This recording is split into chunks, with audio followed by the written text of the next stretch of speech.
Welcome to the Human Design Collective podcast, where we explore this system as a map of our unique potential from the mundane to the mystical. If you'd like to dive deeper into your design, we invite you to our Living Your Design workshop meeting in February, with recorded material available upon registration. Rave cartography begins January 12th, 2022. For more information, go to courses.humandesigncollective.com. We're grateful to those of you who have rated and reviewed our show, giving others a greater chance of finding us. If you have enjoyed listening, please review us on Apple Podcasts. In today's episode, we're speaking with Andrew Mack, a 2-4 manifesting generator on the cross of the sleeping phoenix. He began his early career as a carpenter and custom home builder, understanding the importance of structure. When he began to struggle with his personal health and found little help through modern medicine, he went back to school to study the physical and physiological structures within the body. When introduced to human design and the Rave Mandala in 2013, he was immediately intrigued and has been experimenting with his strategy and authority for the past 8 years.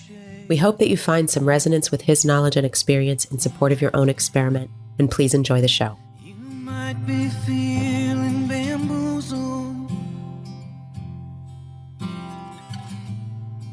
Well, welcome, Andrew. We're really happy to have you on the show today. Thanks for joining us. Thanks for having me. We thought we'd start today by just asking a bit about your background in terms of your training and what you've studied in the beginning of your career. And if you could tell us about your experience, we'd love to hear that first. Sure. My initial background when I graduated my first undergraduate degree was carpentry. I used to build custom homes in Colorado, moved across the country doing that, and eventually wound up with some health issues that I felt very frustrated by doctors and their response. It just came to a point where I felt like I had the intelligence to pursue that a little further and see what I could find from it. When I did that, I decided on chiropractic school. So I got trained as a chiropractor. I liked the idea of natural medicine. And the school I went to was in St. Louis. It was close to family. I grew up in Southwest Missouri. As I studied the chiropractic, though, I quickly realized that just the popping the neck and the back thing was not the end all be all, because I would work in the outpatient clinic and people would come in every week. Same spots, same issues, same things going on. It just got very frustrating because I thought the point was to pop the neck, pop the back, they get better and something's different the next time. And so I was always looking for those differences. I've actually been very fortunate in life, just kind of brings me the things that I need, including human design. The first week of chiropractic school, I was introduced to something called functional medicine. And that weekend, I did a course called functional endocrinology. I had not had any biology classes yet. I had not had any physiology classes yet.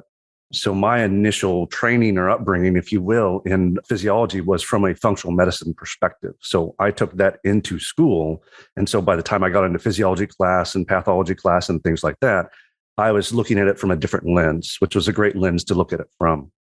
From that point, the gentleman that taught that class is a gentleman that's wrote several books and very, very well-known gentleman. I was one student and there were 5 doctors in the class. It was very late, early on. This is in 2005. It was very kind of early on with this group's functional medicine and this teaching.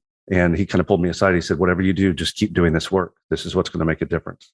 So that was kind of really a tie-in to, like I said, in about 2007, when I was in this outpatient clinic, I had this functional medicine background and knew about some supplements and lab testing. And so what happened is I started talking to the doctors that were directing the program and said, hey, I've got this patient here. I've been seeing him for a few weeks. They're not getting any better. Can we run some labs on them? We had a lab system down in the basement of our school. So we could run blood tests, run down there, run a CBC with differential, look at iron panels, look for anemias, things like that. That was what was really interesting to me. And thankfully, my instructor that was in charge of the program said, well, sure, why not?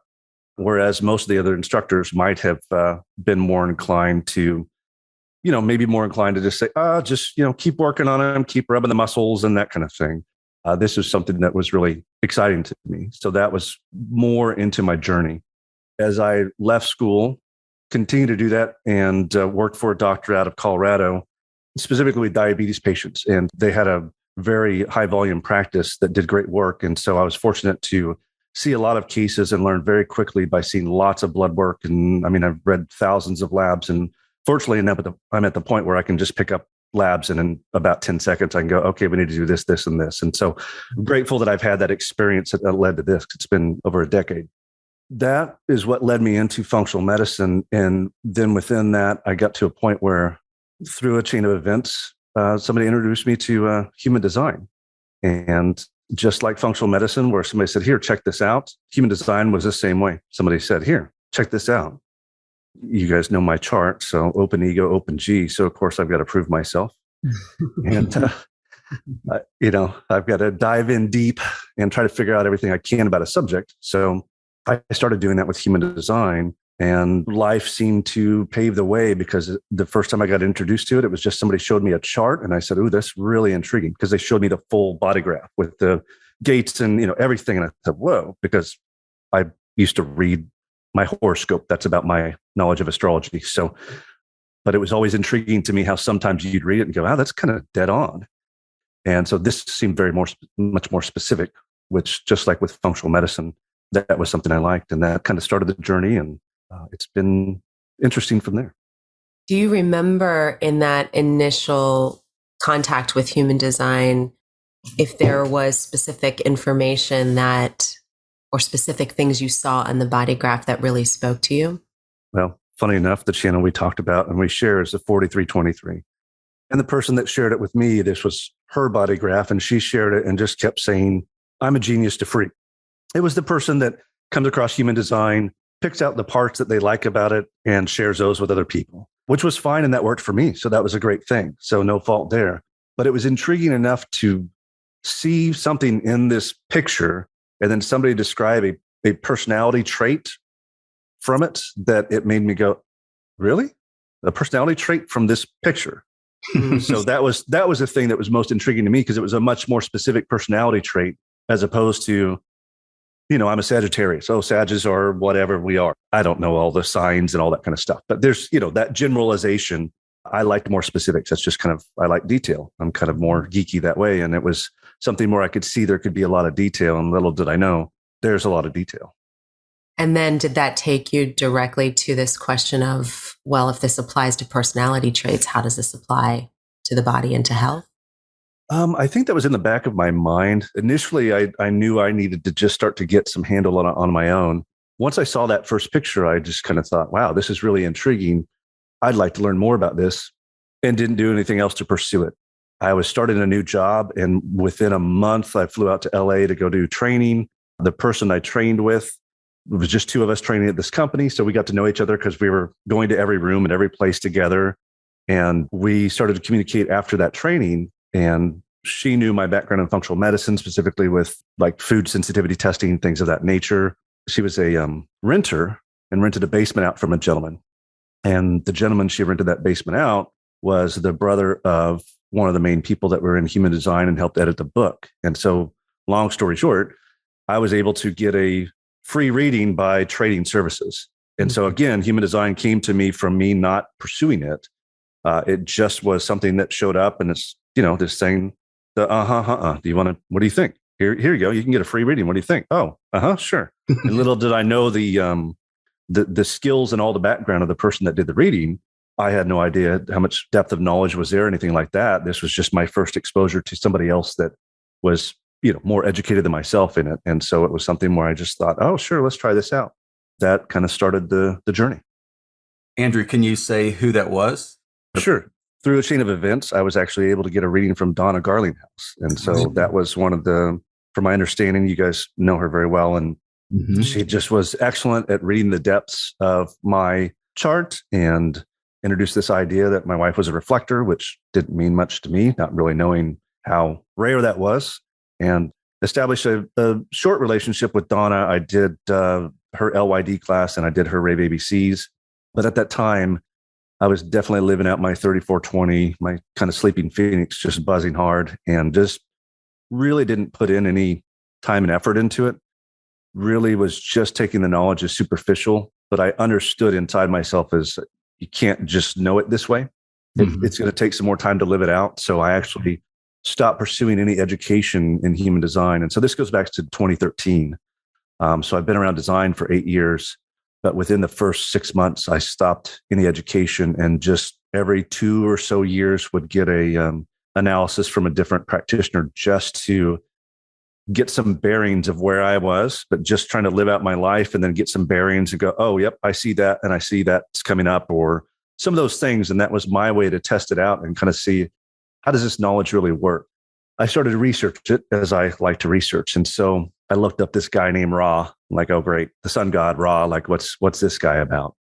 And looked on YouTube videos. And so the first was a gentleman that was interviewing him. So the gentleman said, so tell me about your system called human design. And Ra said, oh, it's not my system. I'm its first student.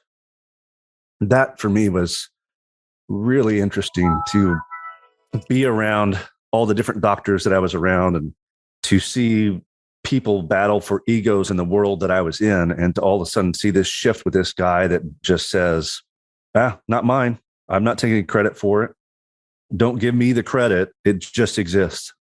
And then the second thing I watched was the video with Ra talking about his encounter with the voice. And within that, hearing his description, but also finding out his name was Robert. I was like, oh, okay. Because that was one of my sticking points, because I've been so involved in more of the physical medicine side, is I don't typically get too much in the woo-woo, if you will. And so when somebody's name is guru this or that, that kind of turns me off immediately. And it just is my makeup, and I'm trying to be open to it. But initially when somebody's, I'm guru this, I'm like, no, you're not. So that's just kind of my initial thing. And so when I found out, it was just, oh no, my name's Robert. And, I used to be in marketing. And then I had this experience. I'm like, well, okay, I can relate to that. I can relate to a life-changing experience, which, as a sleeping phoenix, obviously I should be able to relate to that. One of the third things I came across was a different video, I believe, or something, but it was an interview with Ra or him speaking about it. And the thing that I really appreciated, he said, like, listen, this isn't a religion. We're not asking you to sign up and join. We're not taking donations. There's lots of free information out there. Go out and research this for yourself. Try it out. If you like it, fine. If you don't, fine. Like, not attached to it. Just go try this out and see how it works for you. And so, pardon me, that was one of the things where it was like, oh, there's really something to this, because what do I have to lose? I'm not going down some rabbit hole of whatever and sign up for something, and plenty of other religions or those types out there that whether they pass an altar plate or you give donations and gain up levels, there's all sorts of stuff out there we all know of. This was unique as well, because it was one of those deals of like, oh, I like YouTube. I like finding free stuff. I'm pretty good at it. So I spent a lot of time finding a lot of free information, and allowed that to kind of guide, along with just life experience, allowed that to kind of guide my journey more. That was something that appealed to me as well, meeting human design, as I had my own background in history with different spiritual traditions and different groups. And, I had gotten a lot out of some of it, and studying different philosophies and metaphysics. And then there was something about human design that, at least for me, seemed to kind of cut through a lot of that and just get right to the point. The whole guru teacher thing, I think a lot of that was kind of anchored in the seven-centered world in the past. And human design is offering up a different possibility, I guess, a different map and a different way forward. Absolutely. And it's interesting you mentioned that. Being in natural medicine and being around lots of different kinds of practitioners, I just never resonated with the chakra system. It just, the people that did it and practiced it and let me balance your chakras and that kind of stuff, I was just kind of like, no, I'm good. I'm okay. Typically, things that are very logical will click very quickly, and things that are more etheric do take more time. That one just never, it just kind of bounced right off all the time. It's just like, this just doesn't make sense. The idea that we're complete within ourselves, I mean, that goes back to my upbringing as, upbringing in the church, is that made sense to me. It's like, we're a complete being. At that time, the way I grew up in, the Christian church, and Christ is in you and now you're complete. And it's like, well, at least I grew up with that as a background. So this nine-centered being was kind of like the same thing of going, oh, well, that makes sense, because I learned that as a kid, is like, I'm complete.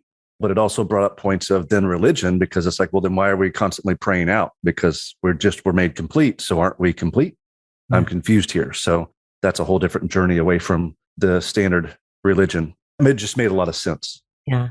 I think you're making a great point too, which I actually think really ties into this question about health, in that the three of us that are sitting here today, we all have open root as an example. And if we think about the root center as something that brings in a capacity to handle a certain amount of stress, but also to have a certain natural sense of pace, many of us with open root are experiencing all kinds of pressure from the outside and all kinds of stress. And we know that stress can be a huge factor in someone's struggles with health. I would agree when I encountered Ra, there was something about both the fact that he said, don't believe me, take it or leave it, Yeah.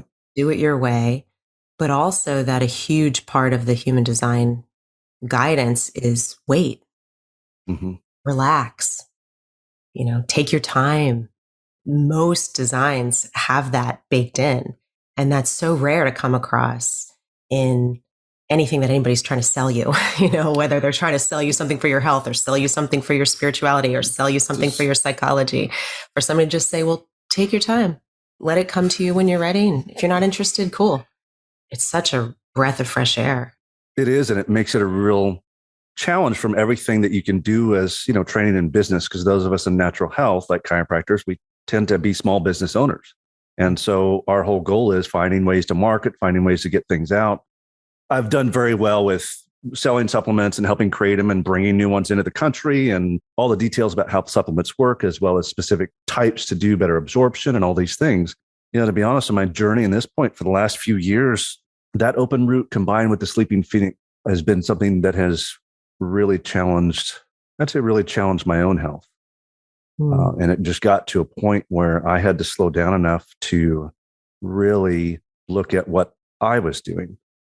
There's this background that I had that just growing up and some of that conditioning of, kind of that sacrifice yourself, better to give than to receive. And that kind of makeup of those messages that were just very, very ingrained. I think that's still something culturally. And it's a real challenge to say, no, it's better to receive than to give, because that means I'm being selfish, but that's not really it. I'm actually taking care of myself. And that's actually within my design. My makeup is to be pretty darn selfish. Well, it's both. I'm individual and tribal. So I'm learning the shift of being selfish enough that taking care of myself means that my tribe is going to be taken care of in the process, because I'm feeling better. I'm in a better mood. I've got more energy, all those things. And that's been a real shift in my journey. And it still is something I still work to do, is to actually, like you said, to slow down, because I've got that open root. My wife has that open root. We've got 4 kids. They all have defined roots.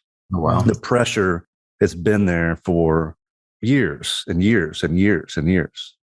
As a matter of fact, Alok did a reading for me. And that's one of the main things he said is, like, of course, have open root and open head. So one of the things he said is, like, you have no idea how much pressure you've been under. You've been under pressure your whole life and you just don't even know it. That's been a real interesting journey to shift to do, like you said, is to just wait. What does it mean to wait? What does it mean to wait in business? That's been a big one, because I have this background, this knowledge. It's constantly like, go build a website, go get yourself out there, start doing YouTube videos, do a podcast, all these things. Every time I said mentally I could do it, and I'd get my whiteboard out and I'd start writing everything I could do with business. And I have all these things that I've done and business training and everything else. Then I just had to sit down and go, no, my body just wouldn't do it. My body finally just said, nope, had enough. Sorry.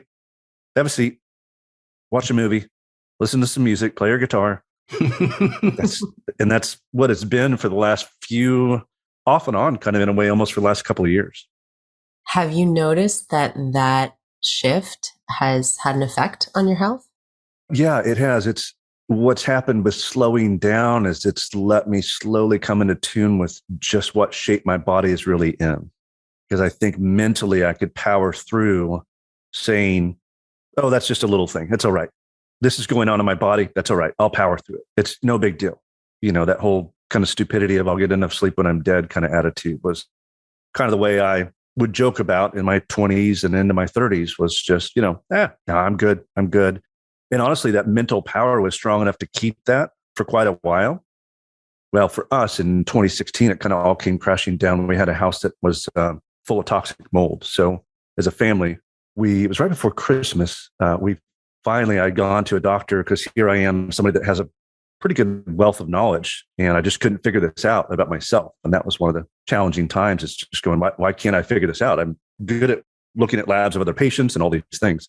And so finally, when somebody suggested mold to me, and that just had never been on my radar, I never thought about mold because it just wasn't a big issue. Went to a doctor in Atlanta where we lived at the time that specialized in it. And basically, he was one of the ones that finally kind of put the, if you will, the fear of God in me, and just said, he said, imagine your house is on fire, grab what you can and get out. Like, this is how bad it's causing health issues for you. like a week before Christmas, we just took the kids and grabbed a couple things that we knew were mold free and walked out. And over the next month and a half, we had to just figure out how to clean and sell off or throw away everything. So at that point, Gate 51, life will bring you a nice big shot to kind of challenge you. And, we talked about in class the other day, the 2838, that's the channel my wife and I share. So we're both 51-1 and a 2838. So life continues to bring us shocking events to keep us on our toes.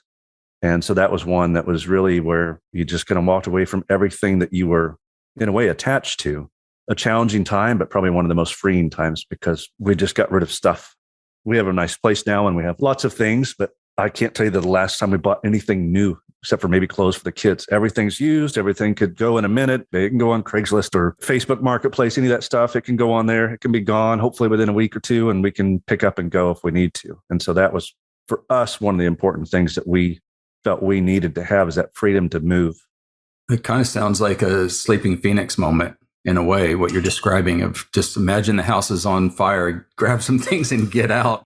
I'm also interested in what you noticed with that change of environment, where in human design, environment's a pretty big component of how the system kind of approaches health. That's a pretty extreme situation. If you're in a house with toxic mold, what was that process like of healing or transitioning out of that for you?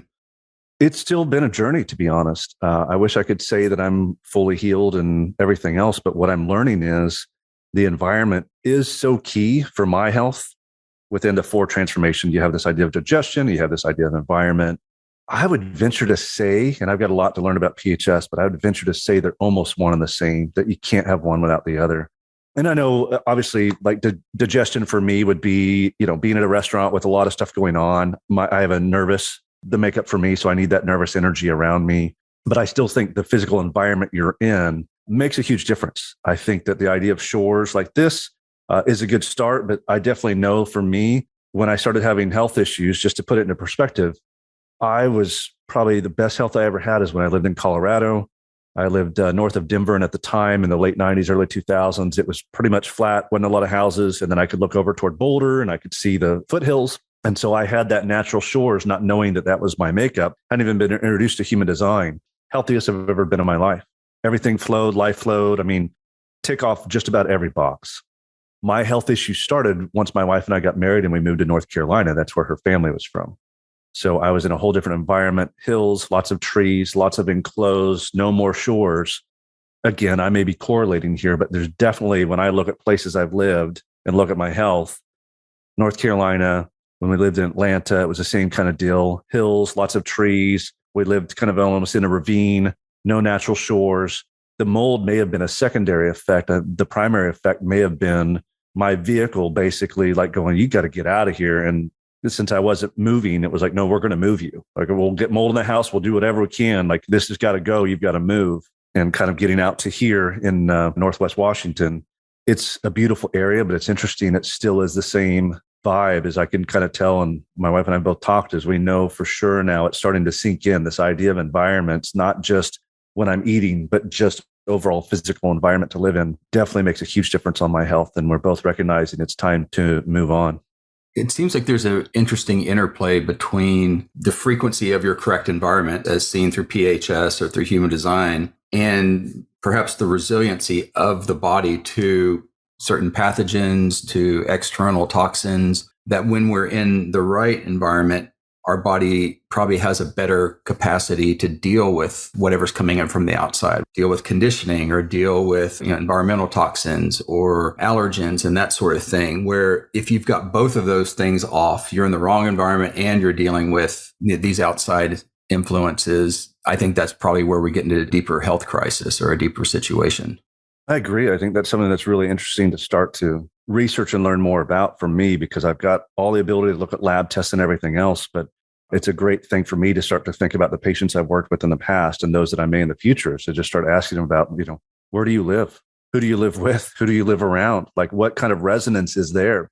I'm somebody that likes music. I've always liked frequencies, and the idea of resonance frequencies makes so much sense to me, even though I know I can't measure it in a way that makes sense to see what it's doing to the body per se. I think there's definitely something with an underlying resonance frequency, an area we could live in, wherever it be in the world, it's not always going to be there's an exact spot for one person or this or that. But in general, I think there's definitely times when we're living in a disresonance with the people we're around, no matter how much we may love them, with the environment we're in, no matter how long we may have lived there and grown up there and know everybody there and everything else. Is that I think that's what we're starting to see shift within maybe this shift to 2027 is like we're all becoming more aware of just what resonance really is and what it means to resonate.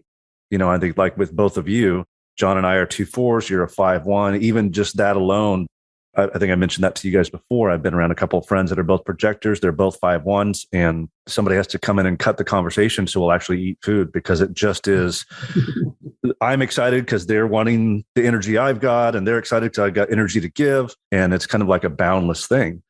Those kind of resonances are really interesting to start to understand within human design, obviously, but then to start to take from that out into nature and just think about who resonates with who and what location. That's very intriguing to me. And also speaks to the point that Ra made about what happens inside of us when we're out of resonance with the conditions of our lives on a deep level that creates this kind of resistance in the body or something that the body is constantly having to work to process or overcome, which is adding to the payload or the stress or the challenge that the body's dealing with.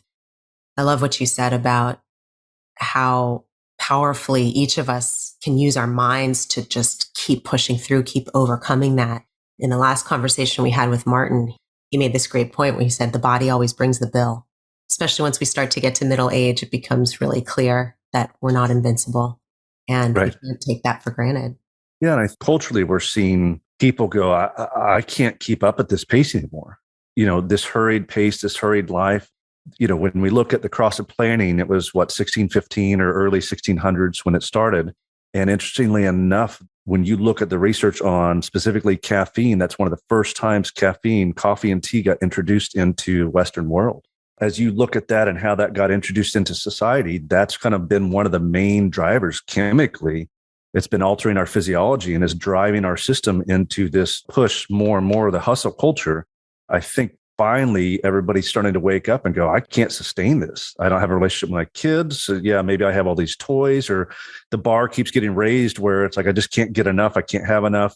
It's the never enough. This more and more and more that I think people are waking up to is like, I don't need more. I just need to be. And I think that's something that's interesting to see that shift. And it's nice to see too, because it's reassuring to me as I'm doing that in my own journey to see that culturally, it's like a lot of people are going, no, enough's enough here. This is just too much. Yeah. And going back to what you guys were saying about the root earlier, when you look at the root in the context of the body graph, it's never going to be an authority. It's never really a reliable or advisable way of making decisions in a panicked, hurried, rushed state. I think a lot of our economic system and the conditioning that we're constantly getting is, more faster, creating a sense of urgency to make the sale or to run something through. I think one of the interesting side effects of the pandemic, which I've heard from mostly a lot of projectors that I've talked about, but also a lot of generators, that it's been really nice to kind of have an excuse to slow down, to do less, kind of come back to oneself. Brought up other issues in our society, but that seems to be one of the positive aspects of it, giving people pause. Yeah, I don't know if you all experienced this, but it was in March of 2020 when everything kind of hit, and there was like this 2-week period of just this great deep breath and deep exhalation, and just like this shift from all of our sympathetic dominance, this go, go, go, go, go, to just taking a breath and a little bit of parasympathetic shift to like, let me just rest and digest here. And it's been interesting to notice that, and I'm not sure what planets were where and what was going on at the time. And that lasted for a short time. And then all of a sudden, all the messages out there, everybody was like, oh, here, let's go for the new way of, it was just the more was back at it. I think that what's nice is I don't know what the right term is, the universe, the planets, God, whatever you want to use, is we're at least getting little tastes of what it's like to slow down. And we're being given little tastes of what to be prepared for. As you mentioned, the root, and of course, that's the adrenal system. That is the stress system. And once you blow that out, as soon as you start getting adrenal dysfunction, then you change physiological digestion. You change the way that your body produces hydrochloric acid. And that's, John, you and I have talked about the way we deal with foods. And I've done lots of food sensitivity testing and things like that. Is if you don't have the proper acidity in your stomach, you don't break down your proteins. From that point on, you're at a disadvantage. You're not digesting technically because your body's putting down these altered amino acid sequences, and your immune system is meant to react to proteins more specifically. So there's little kind of arms that will reach through the small intestine's wall and grab things to pull them in and sample them just to see like what's going on here, what's coming through the system. And that's one of the main key drivers for inflammation in most everybody is really comes from digestion. And if you kind of track it back up to the very beginning, a lot of it comes back to stress and how you're managing your stress. And as simple as it is, it's like if you can't manage your stress, then it doesn't matter what kind of supplements or potions or anything else that you take. I think we were talking the other day about any possible correlations between a gut imbalance, lack of hydrochloric acid, or something that's out of order in the gut. Could that be related to, let's say, a generator sacral response? If you actually have like a chemical or biological thing going on in the gut, in the body, that then is inhibiting your natural, energetic gut response to life, that could be a really interesting thing to explore. Yeah, and there's lots of papers on this and how it works, and just to kind of walk through the physiology quickly. But as I said, so if you don't have the proper hydrochloric acid, then you're not breaking down your proteins, as well as you're not killing off the bacteria you should be before they can go into the system. So for example, you eat sushi. Well, why do you have ginger there? Because there's an acidic component to ginger that's to help guard off any bad stuff in if there's something wrong with the fish or whatever else. When we have stress, then our body's acidity changes and it doesn't become as acidic. It becomes more alkaline. And we need a pH of like 2.5 in order to make sure and kill off most things, as well as when the stomach releases that into the small intestines. That's what then gets our pancreas and our bile to be released. And bile is so important because one of the main things with bile is it actually will help to sterilize the gut. So if you don't get the proper signal, if you will, right? So if you don't have enough acidity, you don't get the full signal. So you don't get the full release of your digestive enzymes. It's like the domino effect. That first domino doesn't hit the next one, then the rest of them don't fall. So as that goes on, what we see over time is we start seeing people that start having intestinal dysbiosis is what they call it, or leaky gut, or there's intestinal hyperpermeability. There's lots of different names for it. But ultimately what it is you're no longer killing off those bad bacteria or potentially bad. And they get in and they start putting up tents and they start taking up root into your gut. And it's not as simple as just going, oh, well, then I'll take a probiotic. Because my joke with my patients was always, it's like, oh, well, that's like taking some missionary kids and sending them into South Central LA. They're good kids. They'll turn it around. It's like, no, you can't take good kids and put them into a bad environment and expect it to change. And so just like bacteria, you can't take quote unquote good bacteria and put them into an already bad environment because they'll get sequestered into the environment or they'll get killed off. So what happens with the gut is once you start having these issues where you have intestinal dysbiosis or you have bacterial overgrowth, then you can have changes in personality. There's a study they did and they took these two different kinds of mice. So they took these mice that were like really aggressive, like type A dominant. They would go through the maze and find the cheese really fast, that kind of mouse. And then they took this other kind and it was shy over in the corner. It would huddle up. It wouldn't even come out to even go find the cheese. It was just off in a corner. So what they did is they actually pulled the GI bacteria from these two and swapped it. So they took the gut bacteria from the shy mouse, put it into the aggressive mouse. They took the gut bacteria from the aggressive mouse. They put it into the shy mouse and they changed personalities. The shy ones became aggressive and went after the cheese, and the aggressive ones became shy and went in the corner.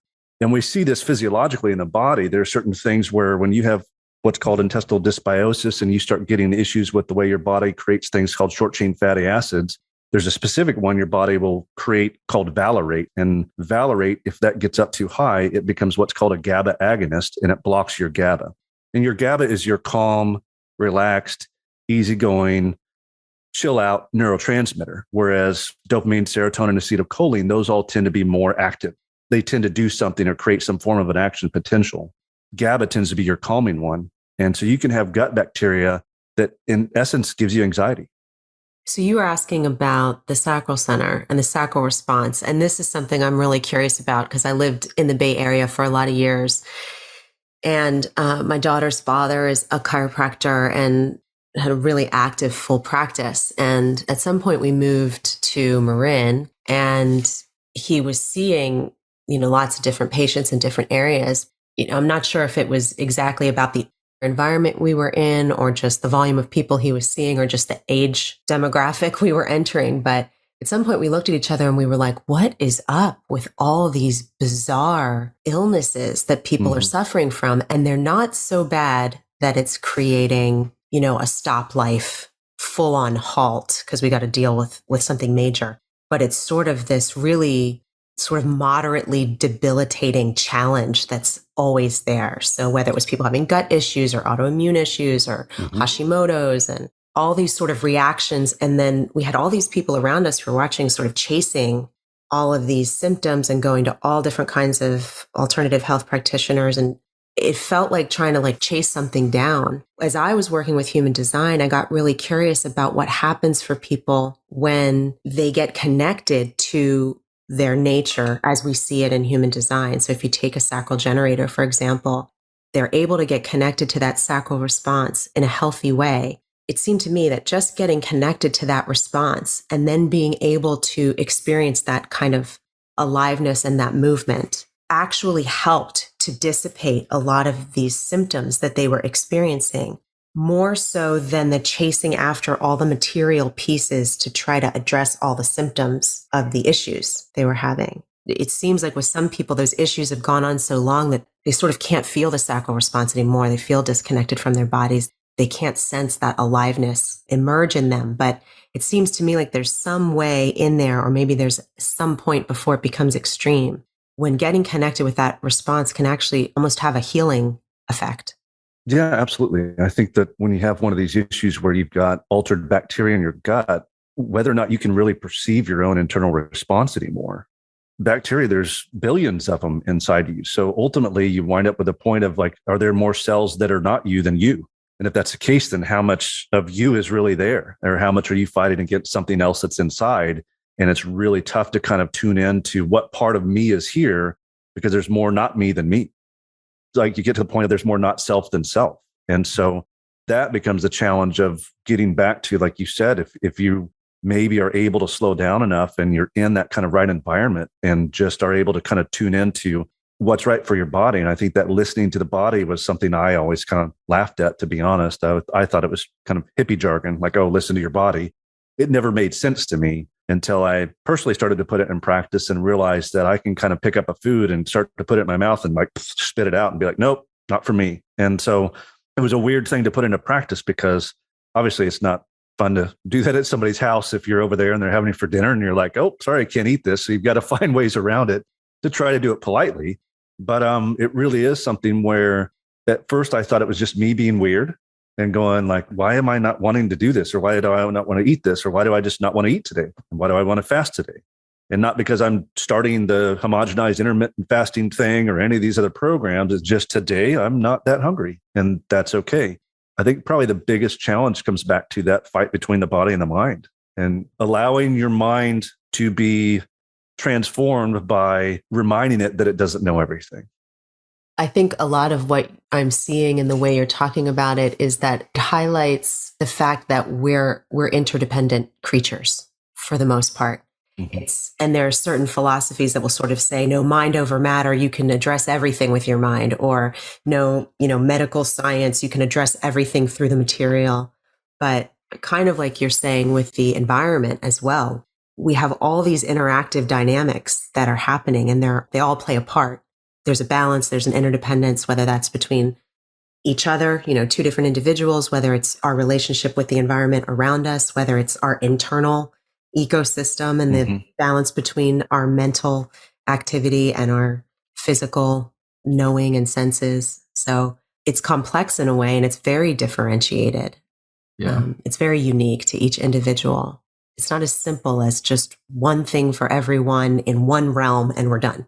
Yeah. And that's why I think I was drawn to functional medicine, because it at least approaches things that way, even though some of the tests may be all the same for the people. But you do a stool test for somebody that's DNA based, and you start looking at the results. And for each person, it's very different how you may approach what's going on with them or whatever else, because that one for me has always been a fun one to actually see what's going on in the internal environment. That's what I'm seeing as well, that health and wellness is really, it's a holistic and differentiated process. If you try to reduce it into individual components and then base everything off of, one or two variables, something's getting lost. Or on the other side, what we see so much of today is just kind of a one size fits all approach to health and wellness. Like everybody should do this. Anyone who spent any time in human design knows that this system's kind of advocating for the exact opposite of it. Yeah, I think we call it the homogenization of natural health. Even within natural health, the systems become homogenized. It becomes the next new thing. There are good pieces of information within some of those, but I think that to turn it into a system, that's where I start to back away. When somebody says the idea of intermittent fasting, yeah, well, I'll do that when my body tells me to intermittent fast. That sounds great. But to turn it into, I'm going to start this program, or I'm going to do this whole ketogenic thing and make sure I've got my ketones levels. And, these programs for sure do work for people for a while. And I think that goes back to the power of the mind, is that they're convinced that they're going to work for them for a while. But the long term is, I don't know that anybody has a system that's been around that is still working. Atkins, where'd it go? It's gone. Paleo, well, no, now we're keto. And then, you know what I mean? And then now it's intermittent fasting, and now it's OMAD, 1 meal a day. And I mean, it just goes on and on. I think you're making a really good point looking at this dynamic between the mind and body. And even something like the example you're using with intermittent fasting, I would imagine that in a lot of cases, someone reads something about it or someone hears something about it, and then from a mental initiative place, perhaps says, well, I need to go do this, or I'm going to go try this, or I'm going to experiment, versus really listening to the body, or in a human design context, following your response, if that's what's going on. Yeah. And I think that's still something that, from my perspective, I think a lot of people are still learning to do, is because we've been such a mental initiated society that it's being able to take that time to even know what it means to listen to the body. And I don't think for those that are listening that do those kinds of things, I don't think there's anything wrong with it. I think the body's ultimately going to lead you back to where you need to be. So if you mentally initiated something, great. Don't beat yourself up over it. It's just recognizing, well, okay, I mental initiated intermittent fasting, but how did I feel? I actually felt good when I did that. Okay, great. So you've learned a piece of the puzzle. But I think the reminder for people is that this is all an experiment. You're an experiment. Like what you're doing is an experiment. Every time you eat a meal, it could kind of be an experiment, unless you're maybe a 1 in the PHS, and where you know that you're only supposed to eat hot dogs every day, like my son used to do. So just like morning, noon, and night, hot dog, hot dog, hot dog. You're like, okay. So we just had to let it go, and just realized, once I heard a little bit about PHS, I realized like, oh, maybe this is what he's just supposed to do for a while. So you talked about the gut biome and how that can create a whole chain of effects. You had also mentioned some autoimmune conditions, and that's a really big buzzword and thing that a lot of people are dealing with. Can you tell us a little bit about your view on what's happening with the autoimmune issues we're seeing now? Yeah, I think it kind of goes back to some of that digestion issues. Is, really go back to the start with, I mentioned stress level go up. And of course, we have the issues with digestion, as well as we also know that when stress levels are up, the immune system's not working as well. So now you have these foods or particles that aren't being digested as well. You have this immune system that's not functioning quite as well. And what we see scientifically is we see a shift where the body is overproducing B cells, which are the ones that produce antibodies, because the body's sitting here going, wait a minute, this protein doesn't look normal to me. This one doesn't look normal to me. And so it starts creating a more of a B cell response, which is creating the antigen presenting complex, like an antibody response. So as it does that, what we know, at least we think we know from science, there are certain things where you have certain foods that are very similar chemically when they're broken down. The amino acid sequencing is very similar to human tissue. So for example, there are certain foods that the G's and T's and A's and C's that are the amino acid sequences look so close to, let's say, for instance, thyroid tissue. There might be one A and one T out of this whole long complex that are different, and the rest of them are the same. So the immune system just goes, you know what? That thing over there, I think it's the same food that I'm mad at, and I'm going to go ahead and tag it too.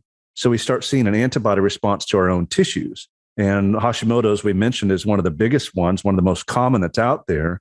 And the secondary one to Hashimoto's, which is interestingly enough, for those that maybe are suffering with this, the second tissue that gets hit is the cerebellum, which is your balance center, because of this, the G's and T's and A's and C's and how they line up. So those that have Hashimoto's may notice that they have benign positional vertigo and issues like this, where they get dizziness that can't be explained. And the challenge when you start to break this down, and I work with patients, is you have to start looking at, okay, well, are you eating a certain food that's triggering an immune response that then is causing you to attack your thyroid and your cerebellum? Because For some people, it may be something, and I know it's kind of the buzz thing is gluten or dairy, but those are some of the biggest ones that actually, because of these amino acid sequences, as well as other things, are creating this response. So it's not just this idea of like, oh, everybody's going gluten free. Is no, in science, we kind of have it down where we know there are certain things that are going to cause reactions.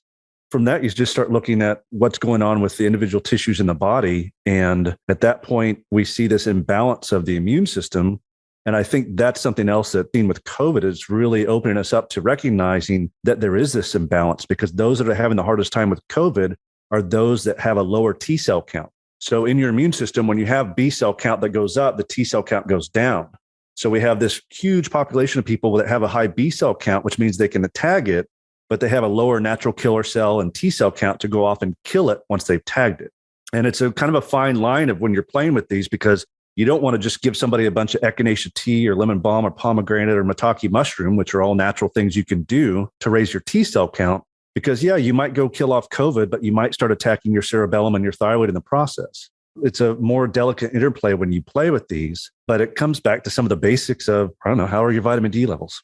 Vitamin D is kind of the base of that teeter-totter of T cells and B cells. Like, how's that going? How's your sleep? Are you eating? Are you eating? Are you sleeping? Are you moving? And are you pooping? Like, those are just some of the basics. And if any of those are out of whack, then yeah, there's lots of advanced stuff we can do. But really, it just comes back to some of those basics of, are you eating regularly? Or, I trust somebody within their design. If they're like, oh, no, I've been intermittent fasting. Okay, great. Now let's talk about how you're feeling when you're doing that. In some cases, intermittent fasting for somebody that has Hashimoto's, it may actually drive up an immune response that causes more of an attack on the thyroid. It's a challenge, but it really does come back to like some of those basics. And then, like we said, really trying to accept the challenge to learn to listen to your body, that waiting to respond. Oh, I'm hungry. Well, wait to eat for an hour. What if you don't eat? What happens then? Mm-hmm. Does the hunger subside, or do you get more hungry? And it's like, oh, no, I really need to eat. And you get that in your body of, oh, yep, I've got to eat. I'm responding to this internally versus mentally, I've got to eat because it's 8 a.m. or it's noon. This is my lunch break. I've got to eat. Well, what if you wait and just have your sandwich at a snack time? Like, what does that do? It just, again, it's experimenting. But then it sort of requires each of us as individuals to slow down enough to develop that kind of relationship with our experience, with ourselves, to pay attention, to be able to experiment, to note what's happening, to respond to what's happening and deal with what's happening. That requires a certain level of attention and awareness and slowing down to be able to even just notice and develop that relationship. Yeah, that. And I think that one of the nice things about having been a practitioner for years is initially, most of the people I worked with, it seems like they were just like, okay, here, you fix me. And I think that that's probably personally where I got a little burnt out, was because I wanted to. I had the caring heart to do it and wanted them to get better, but they weren't really putting in the work themselves. They wanted the pills, they wanted the potions, they wanted the protocol, they wanted whatever it was that was going to make them better. But really, it comes back to exactly what you're saying. It's like, you've got to slow down and you've got to work on it yourself. And if I'm somebody that can be a guide for somebody, great, but it's a team partnership. I think those people that are looking to get, let's not even call it healthier, maybe those people that are looking to have a healthier response and have a healthier system need to acknowledge that it's their duty and it's on them to be they're the only one that can be in tune with their body. And they're the only one that can really do it. And there's plenty of people out there that can help in all sorts of different ways. And none of the keto or these diets, none of those things are bad, but what's happening within the individual, that's the key. And that's the approach that I like about human design, is it really brings it back to, if something's going on in here and there's health issues being expressed, well, you need to look back into here, do a little less of the grasping for whatever it is I can grab onto and the next new whiz bang supplement. There's always going to be a new one. There's always new research that comes out. They come out with, mTOR and all these fancy pathways and all this stuff. And then there's a supplement that's going to help with this one pathway that's going to be the cure all. I've been around it long enough. It doesn't work. Supplements are great. But if you're grasping at the weirdest, oddest, most newest, whatever it is, I think hopefully we're starting to get to the point we realize that if that was working, we'd be done. Everybody would be healed. What you're saying also is something I've seen in so many practitioners, whether it's psychotherapists or chiropractors or health practitioners of all kinds. Maybe this is an aspect of our individuality too, that if people aren't taking responsibility for their own health, then you're put in the position of just putting out fires. And that's not very empowering, I don't think, over time, or gratifying for any practitioner or for the person they're working with. Yeah, it is. And it's funny you say putting out fires, because one of the main things that I see often is it's inflammation. And it's kind of like, I look at people, I'm like, okay, are you a campfire? Are you a bonfire? Or are you a forest fire? So like, where do we need to intervene here? If you're a campfire, you can probably stoke this thing and control it yourself. If you're a bonfire, then you may need some help managing this because it's getting pretty big. And if you're a forest fire, then you probably need a lot of help with this. But I think a lot of people need to recognize their own inflammation. And I think that in turn maybe is what happens with practitioners. That's one of the biggest things for me personally, is just around these people and around these people that weren't owning their own health issues and things like that. I started to have increase in my own inflammation because open ego, I was frustrated and it was something wrong with me that they weren't getting better. I mean, I took it all on and it was my fault they weren't getting better because I'm trying to do everything I can and I should be able to. And I think one of the things that would be really neat to investigate, and it makes sense, like we talked about with resonance, but just really learning about practitioners and who you really resonate with to know that you are going to work well together, and recognizing there's probably a lot of people I tried to help that we were just non-resonant frequencies. And no matter what we did, it just wasn't going to work. We've been looking at that and working with different students as well, and people that are, starting their own practices, even in human design. There's an integrity and a healthiness that can come as a practitioner, being able to recognize your own limits or just what's incorrect for you as well. Mm-hmm. And again, it brings back that issue of, do we just drive and push and just keep going and survive in some way? Or can we pause and recognize this isn't a fit, this isn't a match, this is outside of my expertise, this is not empowering for either one of us, whatever it might be, so that everyone can get into better resonance, whichever role you happen to be playing. Yeah. I recently had a patient that was referred to me. I was like, okay, sure. We'll look at working together, and went to set up the initial appointment. And I was doing a free phone call just to talk about things and whatever else. And he missed the call. And I thought, well, I'm giving my time for free. I'm not charging you anything. And we're just going to talk about this. And if you're not important enough to make a free phone call, like, what's going on here? So my initial gut was like, I'm not going to work with this guy. And then my mind was like, no, you're being too hard. You're being too rude and all this stuff. And so long story short, I worked with him for several months and did thousands of dollars of lab tests, got everything down to where he should be doing things. And he didn't follow through, didn't stop returning phone calls and all that kind of stuff. I mean, I feel bad for the guy that he invested all that money, is not doing anything, but he wasn't ready, or we weren't resonant together, and it just wasn't the time. And so it's nice to think about actually having a practice where both people are kind of on that same resonance, because one, it's empowering as a practitioner for somebody like this to just go, I don't think this is a fit.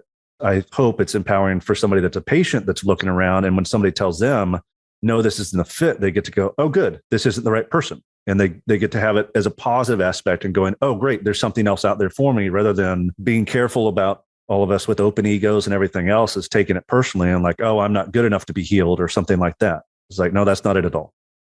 Listening to you both, one of the things that comes up first is there's this thing that we see a lot in human design, working with people, and other people have commented on it, but it's that people have to come to it in their own time, in their own way, and going out there and trying to convince somebody of something or push them faster than they're ready often just doesn't work. You can do it, you can go through the motions, but is it actually going to bring any results, or will there be change as part of that process? That's kind of what I hear you saying as well. If the person's not showing up and they're not really serious about their relationship with themselves or with their health, there's not a lot that a practitioner can do from the outside. No, I think you're absolutely right. It really is about the person being ready to explore and experiment. I've changed a lot in the way that I'm, moving forward, approaching people, because of my understanding and knowledge of human design. Is to just make sure that they understand is like, hey, listen, you and I are now starting on an experiment together, and we're working together for this next part of your experiment. And I can help give you some ideas of some different things to work with or whatever else. But I think it just changes the relationship a little bit. I think the relationship that we see it right now, right? We see it in culture. We see, mainstream doctors that will say one thing one day and one thing the next day. And you're going, well, which is it? And not to pick on people, but it just is because science changes so often and things are happening and stuff is moving. And it really is like we're losing this idea of, nope, this is the way, this is how it needs to be. And then the next week you're like, oh, well, now it's this. And then the next week it's like, now it's this. And so that idea of this relationship and this structure of the doctor patient, I think, is one of the next things that we're seeing break down, where it's no longer doctor patient, it's doctor patient coming together and meeting each other and saying, hey, I've got this background, I've got this bit of knowledge, but you know your body. And so you've got to fill me in on what's going on with you so we can have these conversations and know where to head with this, rather than the system that's just this broken system of you go in and you get 2 minutes with somebody and they're like, oh, yep, sounds like this, here you go. Or with some of them anymore, you see, and I'm not picking on nurse practitioners, but you go in, you see a nurse practitioner, they type your symptoms into a computer, it spits out what's going on with you, and they give you a drug. There's literally nobody stops to make any kind of reasonable assessment, use their brain and make a differential diagnosis and go, oh, I think maybe this is going on, or, oh, maybe that's going on. How's the environment you're in? Like for me, I went to doctor after doctor and nobody ever said, well, how's your home environment? Well, there was mold in my home environment. So of course I'm sick. When I did start having issues, I went to doctors and mentioned mold and they were like, no. They gave me every other list of everything else it could be besides mold because it just wasn't a big thing at the time. So I think that change is something that's much needed. And for really, it's the people coming back to the ownership of going, yeah, no, I play a big role in my health, rather than, no, doctor's got it, I'll take the pills, everything's good. That whole system's got to break down. Right. To me, that is just another version of offloading our sense of authority to something on the outside. In human design, it's about pointing back to the deep intelligence of the form, of the body, developing a relationship with it. Before I had met human design, or before human design came into my life, as a projector, I had to kind of learn the hard way that I couldn't keep up with the homogenized world in the way that I was trying to. I was basically working in software companies, putting in hours like a manifesting generator. And eventually, like I think Amy said earlier, body brought the bill. And that was a very deep case of burnout, adrenal dysfunction, lots of digestive stuff going on, like you were talking about earlier. I was basically hitting my late 30s, early 40s and feeling like, hey, I may be done. Like this may be it right here. What's going on? I've got some sort of weird condition, some sort of thing that's happening, syndrome or whatever. And so I started going to doctors. I started going to specialists. I sought out good practitioners and I learned a lot. Some of the interactions were really valuable. But along the way, what I really learned was, hey, this is up to me. I can get these outside points of reference. I can get some support and help in areas that I'm not that knowledgeable. Yet what I found was nobody along the way knew my life, my story, my situation, my body like I did, even if I didn't have all the education. That was my process of beginning the healing journey back into a state of better health. And then later human design comes in and then reframes all of it. It was really the first thing that said, yeah, you've got digestive stuff and you've got adrenal stuff and you've got this and that and sleep issues, but you're actually not living as a projector. You're not living as yourself. You're trying to be something you're not and live in a way that you're really not designed for. And that was a huge piece for me of like finally getting it back and being like, okay, now I've got enough lay of the land. I have enough points of reference through this experience that I can manage it. I brought it from the forest fire back to hopefully a campfire that I'm dealing with now. Yeah. And I wonder sometimes, because of my makeup and with that 3420 and what we're moving into. And of course, today as actually the 3420, through the week, I think the 3420 is not only in the sun and the earth, but also we're in the nodes. So hopefully a lot of people are experiencing as that individual power to be able to be empowered individually versus it being something that's this force for I've got to go do. Because I think that there's potential that that's what we might move into is more of this go, do. And hopefully, at least for me, I don't see much else out there other than maybe some people that are talking about meditation and stuff like that. I don't know who's out there other than human design that's saying, slow down, take a breath, wait. Even with that 3420, wait to respond. And I think that's one of the big keys for health. Like you said, with recognizing as a projector, but I think with most anybody is just take a deep breath and recognize that the body's amazing and does amazing things to heal if you'll let it. But no matter what your makeup is, you've got to slow down enough. And especially if you're an MG, you've got to slow down enough to allow it to tell you what's going on.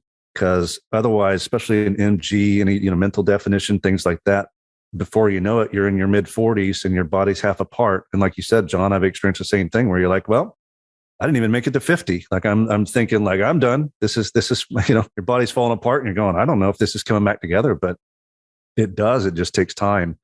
And that's just the encouragement for people is like with part of the experiment is just, it's an experiment. It takes time. Mm-hmm. Slow down, enjoy it. You woke up today. That's good. It's a start. It's a start. You got up. You're still alive today. I mean, like just heart still beating. Your heart's still beating. Eyes still blinking. And that's one of the fun things, but no, you're absolutely right. And that's one of the fun things when I get too wound up in my head, I have to remind myself is like, right now my heart's beating. I'm not controlling that. A lot of my movements are not by my control. My breathing is happening without me having to go, oh, breathe in, breathe out, breathe in, breathe out. And the body's functioning the way it's going to function, but it can definitely function even better as you slow down and notice that and listen to those things. It's really striking to me with what we're talking about in terms of this personal responsibility, internal authority thing. And, that's a big theme in human design, but it's also a big part of this big transition we're going through with the global cycles. Mm-hmm. And it's probably one of the most striking things that I ever heard Ross say that really stopped me in my tracks. The first time I listened to him talking about the global cycle changes and him saying, gotten really, really highly organized and developed with these broad structures and development of expertise so that you can go to an outer authority for almost everything pertaining to your material life, mm-hmm. whether it's how you get your food, how you deal with your body, how your children get educated, how you access information. We outsource all of it. And there's all this organized expertise.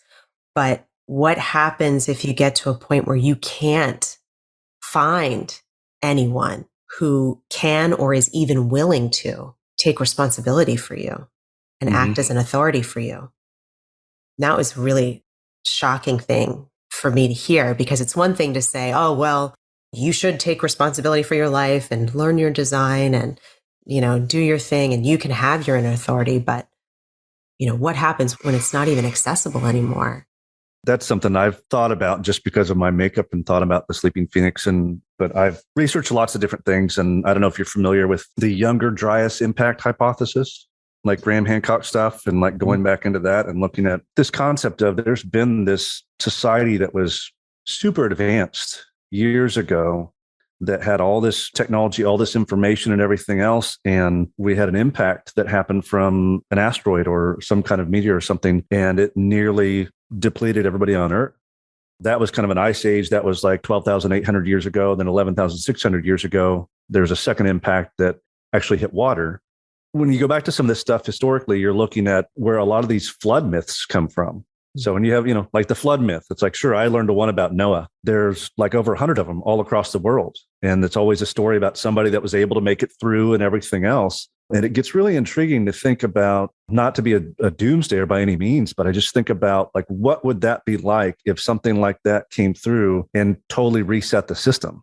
No more getting to talk to people on the computer, no more computers. What would that be like? And it could be really challenging, and be really challenging for those that live in big cities and their whole, think about it. If there's no more TV, there's no more phones, there's no more internet, like the survival of that for some people. And I think that that's where what you're saying, it's really humbling to go, okay, well, do I know how to grow my own food? Mm-hmm. Thankfully, I'm a carpenter. I know how to build a building. I could build a shelter, but some of these things that, as you've said, we've outsourced so much of taking care of our own selves and our own tribe, even. Not that I'm wishing any kind of extravagant event or anything, but even just if all the grids went down or something else, then we'd really have to get to know the people around us and really start to form new types of relationships locally. It would be an interesting part of the experiment.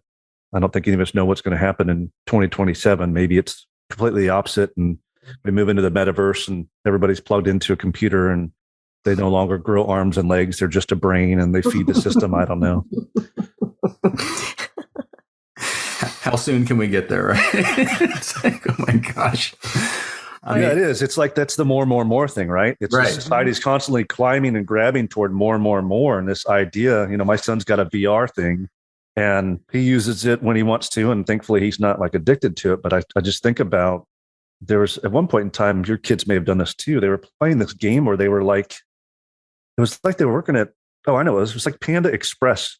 They had this game where they could work at Panda Express and they could go in and like serve customers and do all this stuff. And it was really eye-opening and odd to me because it's like, okay, this is a video game, but these kids are getting pre-trained on the whole menu. And it was like the real menu and everything else. And it's like, are my kids getting pre-trained to go get a job at Panda Express when they're 16? It's just odd to just sit back and watch. And so I like watching historical stuff. That kind of brings it back to some of the health stuff is, you look at like this Younger Dryas thing, you look at what's happened through all these times in history and everything else. It's attributed to Alexander Tytler, but it's called the life cycle of nations. And basically no huge powers lasted more than roughly 200 years. And we're seeing that with us. We're seeing that down in Australia. Their country's a little over 200 years old. Britain obviously is with their whole Brexit thing that's been going on for a while. So just that alone and all these kind of coming together with 2027, it's just really interesting to think, I don't know where all of it's going. Looking at patterns, I'm somebody that likes to look at patterns in history. And I think it's important to look at your patterns in your health. And if you can kind of examine those things, and, sometimes I'll ask patients that like, well, when would you consider yourself your healthiest?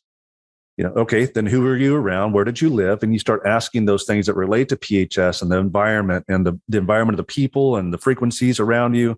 And you start looking at like some of those patterns of, well, what was going good in your life? What was going on? And start to kind of recognize where the body shifts out of those patterns and just remind people how to get back to those patterns and saying, listen, there's patterns that happen in your life and you're going to find those and go, oh, when I lived in this place and I ate these foods or was around these people or whatever it is, I felt the best. It's like, okay, do you think that's something maybe you should do now? Is that something you should work toward again? And just, I know they're open-ended questions, but it's at least something for people to start to recognize like, oh, maybe there are patterns and my life has had patterns of great times. And maybe I'm not in a great time right now, but I have something I can point back to. I think what you're pointing to as well, which is a philosophy that just has always appealed to me since I was really young. Whenever I would see someone who was promoting any kind of teaching or therapeutic intervention that was oriented around before we get to the problems, before we start addressing the problems in your life, let's set a baseline for when you felt good, when you feel natural, healthy, like it's okay to be me, relaxed, everything's okay. What's your reference point for that? And then let's get identified with that a bit. Let's connect with that. And then let's see. Now, from there, what are the problems that we need to deal with? Are there problems?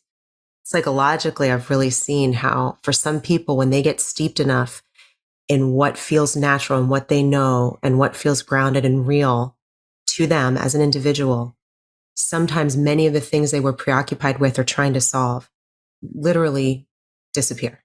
It doesn't exist anymore. Yep. It only exists in that not self mind that is identified with those issues.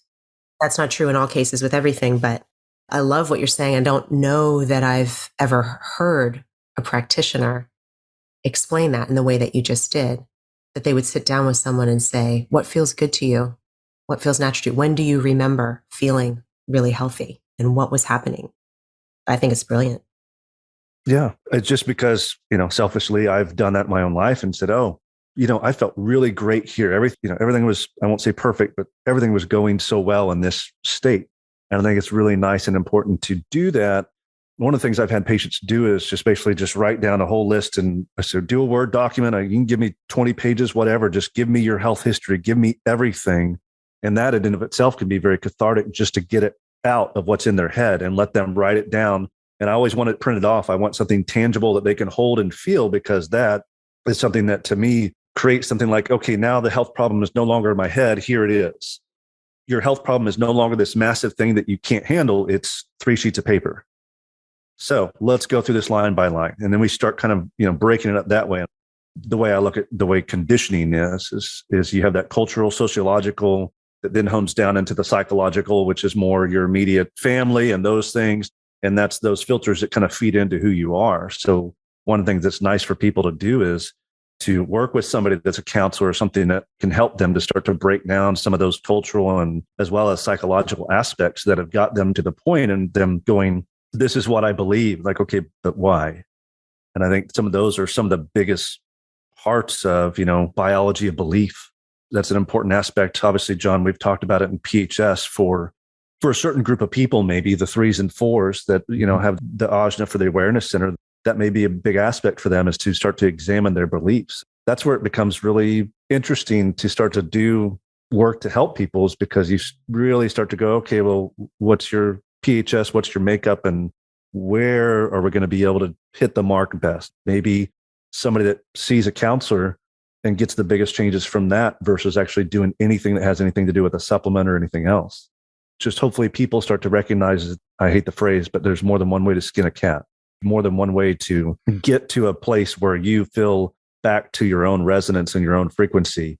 And that's okay. There's not, like you said, John, you went, and I don't want to put words in your mouth, but maybe there's the newest person out there that has like the biggest page and the biggest following or whatever else. And it's like, oh, what do they have to say? Which is great. But again, it's like you're saying, it's like we're constantly giving our authority out to others and going, oh, what they say must be it. But if you're recognizing, oh, I like what they have to say, let me try it out, and you're bringing it back to yourself, and you recognize like, okay, just another part of the experiment, just another variable to change and just tweak on what it is to be this being, then I think that's a lot healthier. Yeah, I agree. I think what it's bringing up for me is that this journey of health, it's an individual journey, and things like human design, lab tests, blood work, what are they giving us? They're giving us points of reference. Points Absolutely. Of reference for our own individual process, our own individual exploration or experiment, as you were saying. It also kind of brings up some work I did early on with the Alexander technique. It's, you could say, a body-mind discipline that was brought to the world by an Australian who was a theater performer. The quick version of it is he realized that his voice was under a lot of strain, and a lot of it had to do when he was performing with the way he was holding his head and neck position and using his body, his posture, his breathing, and developed what he called the Alexander technique, and then started working with other performers, other artists, other musicians. And anyway, it's a really interesting discipline and path in itself. But I started working with an Alexander teacher back in LA in the 90s. I think he described it to me as psychosomatic reeducation, I think, sure. Along those lines. And what he would do in a session, I'd go in there and spend an hour with him, and he would put me on a table, put my body into a natural, relaxed, aligned position, and wake up my limbs, take me through kind of a process. There's a bit of a format to it. And then he would stand me up and then make some adjustments and then have me just simply walk across the room or sit up and down in a chair.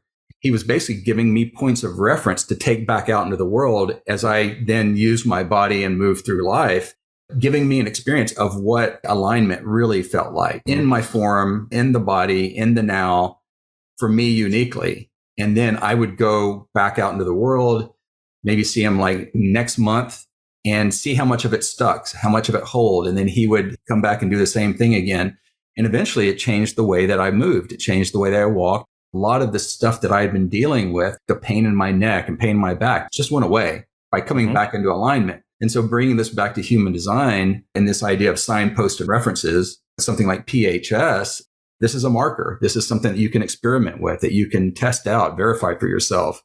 My understanding of the fourth color determination, in particularly the nervous determination, what that external auric stimulation does is it can increase the hydrochloric acid production in the gut.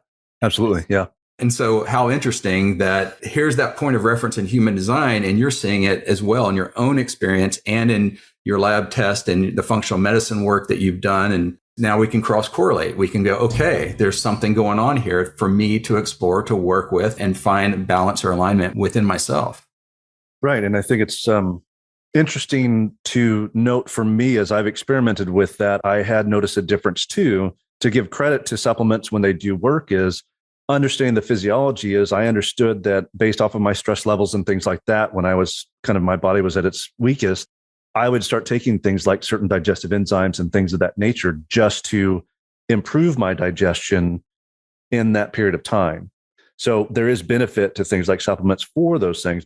Times when I was my busiest, even right after the mold, I was still doing sales and driving all around Atlanta and doing crazy stuff. And then I would go out to eat and I'd be around a crowded restaurant. I'd just sit by myself, but I could almost eat any food and have no problem with digestion, have just my whole body just was like, oh, this tastes great. Everything was great. It really was for me. It was that busyness that was the issue.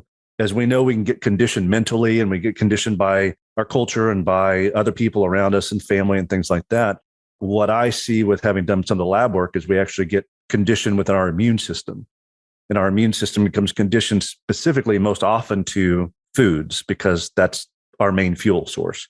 And so, as I said, with those digestive issues, then you start seeing the way the body starts having reactions to foods, and those conditioned patterns lead to more inflammation. It is something where within the functional medicine side of things, it is a nice tool to have to help look at somebody and go, okay, well, what kind of conditioning patterns does your body have right now? And how can we help you to physiologically remove some of those conditioning patterns? And that's a great tool for the physiological side, as well as, while I'm not a PHS practitioner, I see the benefits of it. I had a PHS reading with Becky Markley, who is really great and has a wealth of knowledge. The things she described were kind of dead on for, oh, when your body's not in this phase of being fully healthy, watch for these things. And for me, that was several years, a couple of years ago, and still is something I'm still playing with, the whole PHS, along with the foods I think I probably shouldn't eat, and I'll avoid them for a while. And then I'll be like, well, what happens if I eat the food? I'm in the right environment. It's like, nope, food doesn't work. Doesn't matter if you're in the right environment. The body's just going, nope, I'm not ready for that food. And maybe it never will be. So I think it really is just an interesting interplay between what's out there and finding somebody's individual makeup through something like lab testing, but then finding somebody's individual makeup through something like PHS, and kind of starting to kind of play with those two things and go, okay, what's really working here and what's going on? Well, I think a lot of this is pointing toward this movement that we're in. And even though we can look at it as some of these breakdowns of some of these structures might feel like doomsday-ish, the other side of it includes this perspective you're bringing, I think, about being able to have allies in each other, or have a partner or someone there with you in this discovery of what your health is and what actually works for you. And it seems to be the way the practitioner model is sort of going, perhaps under the influence of these cycles changing. Ra suggested that we're entering an era where the height of relating will really be about this resonance and a sort of communion of awareness. And then how do we come together and have the outer authority that we can each be actually benefit the relationship and benefit the other in this very personal, very unique way? I think human design's been great for me. I mean, it's great for a lot of people. For me specifically, human design's been nice to be able to just look at a chart and just see how different it is from mine, because I was one of those that grew up just thinking, like, I didn't think I was very different compared to other people. When I get to see somebody's chart and look at it and I don't recognize anything like mine, then I get to go, wow, what is this? This is not me. So it gives a lot more respect for others. And it's been interesting as well in the journey. I've met several, the genetic imperative, I think I told you guys, my daughter was born on my design date, and she's a sleeping phoenix. So there's that. And I know several different sleeping phoenix, and each one is a difference. Like my daughter's a 4/6. I even know other 2/4s that are nothing like me. So much more depth to each chart than just, I'm a 2/4. Well, John's a 2/4 projector. Everything's just totally different. He's got the two centers defined that I don't have, or two of them. You know what I mean? And it's just like, wow, it's really interesting to see all the uniqueness that's out there in the world. Yeah. And even if a chart looks the same on the surface, that 2/4, same centers, same gates, even if you were to find someone like that. And I'm part of a Facebook group for ego projectors for 2551s. And when I first joined years ago, I think there was maybe like 15 or 20 of us. And now there's 60 or 70 of us. Going into it early on, being a little bit naive about design, I had assumed that, okay, this is a pretty unique design type of projector. We're all going to have a lot in common and we're going to be able to relate in some way. And of course, what I learned was, oh, we're all so different. It's very different. Yes, we all have this channel and we all have our own version or flavor of it. That's true. And we're all projectors. You can say those two things. Everything else is different. I think that also goes back to that phrase that, at least in human design, that the design can tell you what you are, but not who you are. Mm-hmm. And also to the thing we were talking about in reference to Thomas Cowan, right? He was talking about how we can study and analyze all of these characteristics and features and material and chemicals. There's so many things we can measure, but you can't really measure a spirit or a soul or whatever this intangible thing is that we all accept as real, and yet we can't really quantify or put our finger on, but it's undeniable that it exists. Well, and then maybe in that situation, like as soon as you started saying that, what I got the picture in my mind was it's two different crystals. Of course, it's going to be different. Mm-hmm. They're different crystals. There's different designs. They're different personality crystals. They have to be different. I think it's always good for people to be reminded of, and that was one of the things that I found within human design was really interesting, is that so many people get excited about health, and we're getting to that season where people are like, oh, I really want to make a change or whatever else. But that reminder for people is like, do not make a New Year's resolution. That's not the new year. You've got to wait until the Rave New Year starts, because I remember Ra mentioning that. It's like, if you don't, then that's going to fizzle out. And I've seen it so many times, and I've seen patients do it, and people come in and come and go. It's just like the most wonderful thing you can hear from somebody is like, don't make a resolution. Don't worry about it. Wait through the new year. Stop trying to do these fad diets and all this other stuff, and just get to a point where if something starts to resonate in you come third week of January, then maybe you start to pursue that. Maybe that's something that may stick a little bit more. But that was something that was really encouraging for me to hear that, because I'd seen that so many times, and we see that out in the world, and everybody talks about resolutions, and don't do it. That's some good practical advice right there. Well, fun stuff. Like you said, we could talk for hours more. I think it's been a great exploration. And obviously this is a topic, whether we're talking about health or we're talking about design or differentiation or deconditioning or how to frame what's happening in the world these days. I think all of these conversations are really helpful. And even if anybody out there has differing opinions about anything that we're saying, hopefully we're bringing forward just different perspectives and different experiences. And just like you said, the capacity to recognize that we're in a world full of very different creatures, and yet we're all interdependent and interconnected in different ways. So I've loved talking with you. Thank you. No, I've enjoyed it. Thanks for inviting me on. I know you're out there somewhere. Thank you for listening to the Human Design Collective podcast. If you enjoyed the show, please review us and share. You can find us at humandesigncollective.com and explore our course and workshop offerings at courses.humandesigncollective.com. Music for the Human Design Collective podcast is courtesy of Anders Parker.